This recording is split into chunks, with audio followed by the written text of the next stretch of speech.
The idea of making money while you sleep sounds pretty darn awesome, and the idea of passive income, well, that's a little bit of a misnomer. There is a lot of work that goes into creating a high-quality digital product that sells all the time. In this episode of Think Inside the Square, I'm going to break down the concept of creating a digital product and offering it to your audience based on my experience. Now, I am not a millionaire, but I do have thousands of Squarespacers who have purchased digital products from me, so I know a thing or two, and in this episode, I'm going to give you the behind-the-scenes details. Welcome to Think Inside the Square, a podcast full of tips and tricks to help you build a website that you're proud of. I'm your host, Becca Harping, Squarespace expert and educator, and in this episode, I am giving you the actionable steps you can take to create a digital product and sell it to your audience. For a transcript of this episode, along with the links to any resources mentioned, visit InsideTheSquare.co/podcast. Maybe you've been toying around with the idea of writing an ebook, or perhaps you've thought about creating a course that could help others in your industry. Or maybe you're a Squarespace designer who's thought about selling templates or pre-made code snippets. Whatever your idea is, I'm here to tell you that it is possible, and I'm going to walk you through exactly how to do it in this episode. In my career as a Squarespace designer, I created a lot of custom code for my client websites. Anytime I did a neat customization, and I thought, wow, that was cool, I might want to use that later, I would put it into a Google Doc. Now, over time, this Google Doc ended up being about 30 pages of random code snippets that I used to customize Squarespace. I had quite a few codes in my collection, but I thought some of them were extra cool. So I recorded a couple of YouTube videos in between client projects when I was bored, and I put them out on the internet and taught people how to use a few of the codes in my code collection. Those videos ended up being really popular, and that was when I had my digital product idea. I realized if everyone likes these one-off code snippets, maybe my code collection would be valuable to people other than me. Somebody out there might want to purchase all of the codes that I've already created. So I spent an afternoon reorganizing that Google Doc. I added a little header and footer with my brand name on it, and I put it up on my website for $34.99. That is how the Squarespace CSS cheat sheet was born. I posted about it in the Squarespace forum, and overnight, about 150 Squarespace users had spent $34.99 to access my code collection. That was more money than I had made in my last Squarespace website project. And my code collection, it was already done. It was finished. Sure, I'd be adding to it over time, but the idea that I had something that I had already created that I could sell over and over again, that was a game changer for my business. Since then, I've developed a lot more products here inside the Square, but my Squarespace code collection is still the core digital product that I offer. Now, over the last 5 years, that code collection has gone from a 30-page PDF to a 130-page PDF, all the way to a Notion database. I now have a Notion database with over 500 selectors, hundreds of code snippets and pro tips tucked in there. It's a massive resource that's used by over 4,000 Squarespacers around the globe. If you want access to my code collection, you can get it at InsideTheSquare.co/CSS. That's InsideTheSquare.co/CSS. But this podcast episode isn't a promotion of my digital product. I wanted to share that story with you to let you know that your best digital product idea, the one thing that you could offer to your audience overnight, it could already be created. You could be sitting on it right now. So let's talk about how you take the content you already have and what steps you need to take to turn that into a digital product that can sell while you sleep. I'm going to walk you through my 7-step process for creating a digital product. But before I do that, I want to define it for you. A digital product is a non-tangible item. It's something that you can't physically hold. It exists on the internet. This item is created, sold, and distributed entirely electronically. Digital products don't have a physical form. Now, technically, someone can print an image or a PDF or a file like that, but you're not selling the printer, you're not selling the paper, you're selling the file itself. Digital content that can be downloaded or accessed through the internet, usually right after a purchase, is a digital product. Some examples include ebooks, audio files, online courses, website templates, and even the videos that you buy on a streaming service, that's a digital product. So now that you know what it is, let's talk about how to create a really good one. We're going to start by identifying your idea, validating that idea. I'll talk to you about how to outline the content of your product, how to create the product itself, sharing some of the tools that I personally use. Then we'll talk about setting up your sales system, actually launching the product, and then gathering feedback to make it better. So let's jump into identifying the idea. I want you to think about your own skills and knowledge. Have you solved a problem for yourself recently that other people might also be struggling with? Take a look at the content you work on every day in your business. Is there something that you do over and over and over again that you can teach people about? Do you have skills or knowledge about a specific type of content that you create or a specific process that you take that other people in your industry would find valuable? I genuinely didn't realize that my custom code collection would be so popular with other Squarespacers. I had been working on it for years, and I had no idea that so many other Squarespace users out there wanted to save time by using the codes that I had already created. The knowledge I had and the skills it took to create that content, that was second nature to me, but it's not second nature to everyone. So I want you to think about things that you have done in your day-to-day work, problems you've solved, skills that you have, and knowledge that you've acquired that could be valuable to other people. Once you have a few ideas, the next step is to validate them. Now, to be totally honest, I had no idea I was actually doing step 2 when I posted my first YouTube videos. I was just genuinely excited that I had figured out how to change a button color on a hover, and I wanted the world to know how to do it too. I thought it was way too cool to keep to myself. So if there's a part of your business process, something that makes your job so much easier, or something that you're so delighted about, find a way to share that with your audience and see how they react. Share it on Instagram or on TikTok, send it out to your email list. Let people know of something cool that you created. Drop some knowledge, share some skills, solve a tiny bit of a bigger problem, and see how your audience responds. If a few people write back or comment letting you know how cool it is, that's definitely an indicator that you're on the right track. Another way to validate your idea is to look at what's already out there. If you find similar products on the market, don't be discouraged, be excited. This actually means that there's a demand for what you want to create.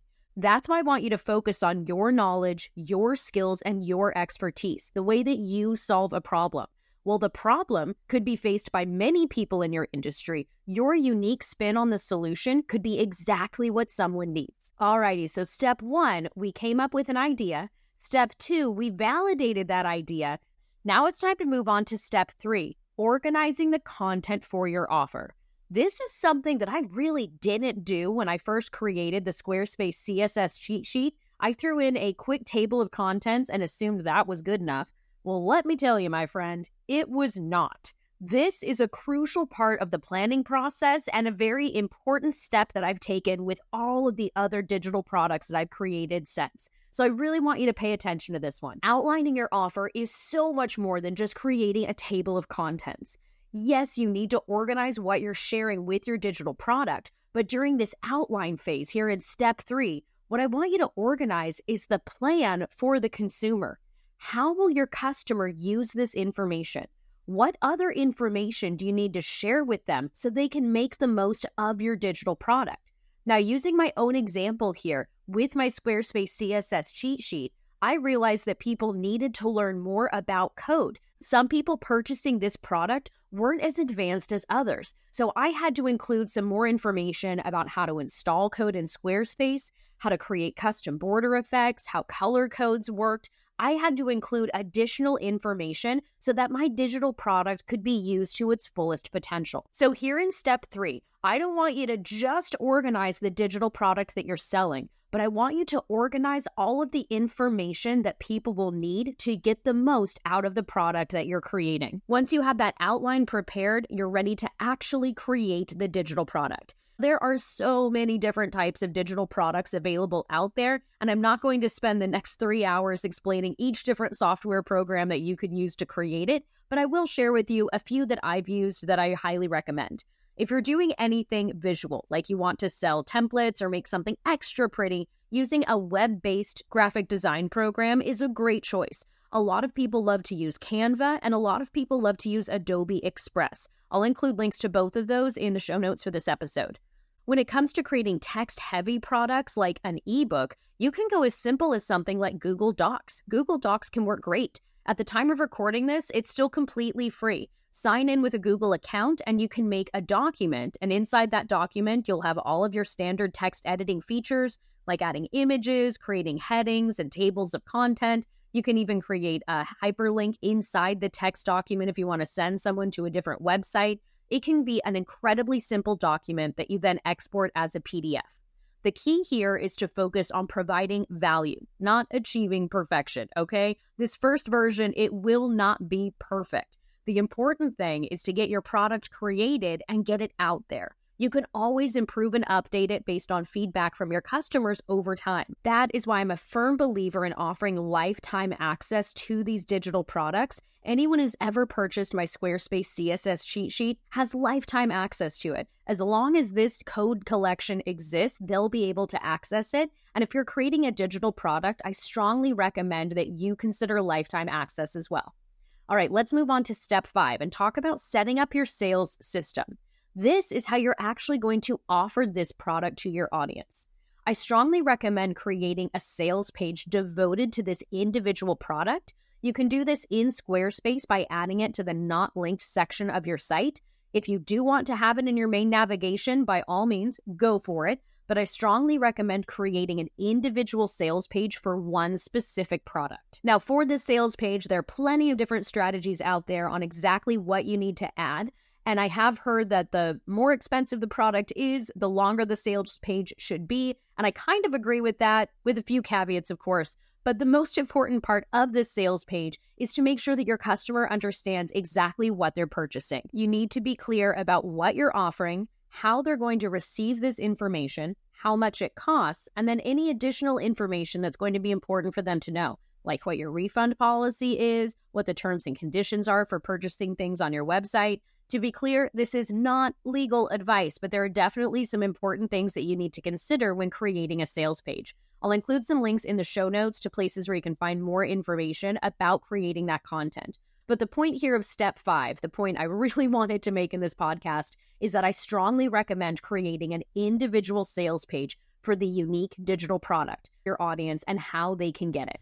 Again, you can create that sales page inside Squarespace, or if you use Flowdesk like I do, you can create the checkout process directly in Flowdesk. They have sales page templates, they have the purchase process, and then the follow-up for how the product is actually delivered. It's all integrated right into Flowdesk, and it's really darn cool. So if you do have Flowdesk, I want to encourage you to explore the checkout templates that they have available. And I've said it before in this podcast, but I'll say it again. I'll include some links for you in the show notes. All right, moving on to the next step. Step 6, actually launching the product. So how do you get your brand new product in front of your audience? You should definitely post about it on social media platforms if that's where you are. You should also email your list. I think every business owner should have a list. So send out emails letting people know that it exists. But before your product is even ready, I want you to consider sending out some teaser emails, putting a few behind the scenes posts on social media. Get people hyped up about the exciting new content that you're about to share before you're ready to share it. Not only does this warm your audience up to the idea that you're creating something they're going to love, but it also puts the pressure on you to actually finish the thing. I don't know about you, but I am quite a procrastinator by nature unless I have a deadline. Deadlines are very motivating for me, and setting out a pre-launch strategy across social media and to an email list, oh, that is a great way to keep me on track. Now, when launch day comes, make sure that you send out an announcement to your email list and share it across all of your platforms. You might sound like a broken record repeating the same sales message over and over and over again, but it's important to know that some people will need to hear about this product more than once. Some people might not know that it exists. I still get emails to this day from people letting me know that they just now found my YouTube channel, and I have hundreds of videos published and I've been doing it for years. So don't be afraid to be a broken record. Put your content out there over and over until all of the people in your audience who might need it have seen it. Now, finally, we're moving on to step 7 here, gathering feedback and iterating. Once your product is out in the world and people have purchased it, it's really, really important to listen to their feedback. I'm going to tell you the truth. No matter how great your product is, the feedback won't always be nice, but it can be gold. Even the negative stuff can help you improve your current product and give you ideas for future ones. Now, if somebody's being rude, by all means, ignore the feedback, delete their comments, don't give them a second thought, but be open-minded to some of the critical feedback that you might receive. One of the number one things that people would tell me about my CSS cheat sheet was that it was difficult to find the information that they needed. The first version was not nearly as organized as it could have been, and using the new Notion database that I have now, it is so much easier for people to find the code snippets that they're looking for. That kind of feedback was really important for me to evaluate the best way to share my digital product with my audience. So take all the feedback that you get and use it to improve what you're offering. I want you to think about sending out a survey to your customers a few days after they've purchased the product to get their thoughts. And if you're not quite ready for that, you don't have to use email automation for this. Send them a message directly. People love to know that the person who created the product genuinely cares about their feedback, and it can be a great way for you to establish a solid relationship with your customers. I want you to remember that your goal here is to create something truly valuable for your audience, and their input is crucial. So there you have it. Those are the 7 steps for creating your first digital product. Now, I know it might seem like a lot, but remember, you don't have to do this all at once. Take it one step at a time. And in fact, let's go ahead and review these one step at a time. The very first step was to think about your idea. Think about your skills, your expertise, and the unique ways that you solve problems that you face in your own business. How can you offer that information to others in your industry? Then I want you to validate that idea. Is anyone else out there creating something kind of similar to what you want to share that's missing your unique spin? Share a little bit of content if you can and see if your audience responds to it. Then move on to step 3, outline the offer. Not just the digital product that you're going to create, but the additional information people are going to need to know to get the most out of what you're creating. When you're ready to create the offer, don't be afraid to keep it simple. If you're doing something like a text-based PDF, use a free program like Google Docs. If you've got something a little more visual, try something like Canva or Adobe Express to create the content. Moving on to step 5, create an individual sales page for the specific product. If you use Flowdesk, check out some of the checkout templates that they have. And if you use Squarespace, consider creating a page in the not linked section of your site so the core focus of that page can be the individual product. Don't forget to make the URL something very easy to remember so you can quickly reference it in emails and across social media. That actually perfectly leads us into step 6 of launching the product, and that is to share it with your audience. Don't be afraid to do a little teaser pre-launch strategy where you let people know that you're working on something awesome. This can be done in the form of emails and social media posts where you share some behind-the-scenes information or a little sneak preview of what the content's going to be. When you're ready to share your offer, promote it everywhere and promote it often. Just one post on social media is not a solid marketing strategy. One email sent to your list, that's not going to do it, my friend. You need to share this a few times so everyone who could be interested in this product can be aware that it exists. Keep the momentum going with follow-up emails, addressing common questions or objections, and make sure that people understand exactly how awesome your digital product is. Then move on to step 7, where you start to gather feedback and create more iterations of your product. Once your product is out there in the world, I want you to email your customers to see what they really think. Take their critical feedback and turn it into something extra valuable. I do believe that lifetime access for digital products is so important because you'll want to refine it and make it better over time. Don't put too much pressure on yourself. This first product, it's not going to be perfect, and that's okay. Now let's wrap this up with 3 key action steps that you can take right now to get started on your digital product creation journey. The first action step is I want you to brainstorm at least 3 digital product ideas based on your skills and problems that you have recently solved. Did you hear that key part right there? Problems you have recently solved. What are 3 digital product ideas based off of your skills and your expertise that you could share with your audience?